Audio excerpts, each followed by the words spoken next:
Well, I don't think we're gonna have to worry about our crops running dry anytime soon. It's been raining all day, which isn't a bad thing. I'm very grateful that we have all of our crops in. Soybeans were finished 3 days ago, which is always a plus, because according to the weather forecast, if we hadn't gotten the last of our crops in, we were going to be out of the field till probably the 1st of June, just for how much moisture is coming. They're saying rain all day. I mean, there's supposed to be some heavy, severe stuff coming yet this afternoon. 2 days of cloudy, cold weather, and then 3 days of thunderstorms, Thursday, Friday, Saturday. So we're looking at least another week before we can get back in the field. We are looking at getting back in the field because as of already, we're ready to start cutting hay. Checking our hay crop, Brittany and I did last night. It's to the point where we can take first crop off. We are going to go through and cut a bunch of the grass out of some of our pastures and a bunch of our waterways out. Other than the fact we'll use it for feed, it does make the fields look a little bit nicer too, as opposed to going through and just hitting it with the cutter.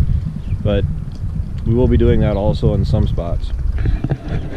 These are the first beans, the first planted soybeans that we had in. Well, granted, like 3/4 of our, well, maybe not that much, a fair share of our soybeans were planted in a matter of a couple days, few days, like 3 or 4. They're coming up really nice. We're at the home farm. You can just row them now. If I can get out through here without sinking in the mud. But they are coming up really nice. You can row them really well. Same thing with everything. Well, pretty much everything around the main farms is up and out of the ground. The way this moisture has been working, this rain, it's been keeping the ground nice and soft, where it's allowing the crops to get up through the soil really easily. I mean, you can see how this stuff, imagine like getting a bag of marshmallows or something like that, and you know how if you can push on them through the bag or so. I mean, that's really what the soil feels like right now. So there's not much for a crust at all, which is a good thing. Our biggest concern when it comes to crusting or anything like that is once you get the crop planted, you get a hard, heavy rain, which is what we did get on all of our corn. And what happens is, if it gets really hot, which is what happened this year, this spring, we had about 2 to 3 days of 80+ degree weather. And what it does is it makes a crust, and then in turn you have emergence issues, or nothing comes up at all, which is what I had last year pretty well.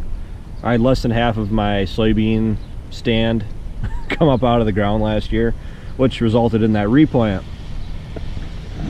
But from everything we've checked so far, it is coming up very well. I'm going to be keeping a very close eye on everything that hasn't come up yet to make sure that we don't have to do any replanting. And I am not going to be doing anything as far as cleaning the planter up until I know that I don't have to go out and replant anything. So that is the current situation right now. The rest of our tillage equipment can get cleaned up, will get cleaned up. I was going to do it today, but it's already muddy enough as it is, because I want to get the VT put away and the 82 cleaned up. The corn planter will probably be the last thing that we put away. The grain drill, I have some waterways that I have to go through and put in yet, so I'll probably use the grain drill a couple times yet this spring. But rain makes grain, that's a definite fact. The corn is turning the fields green, which is a good thing.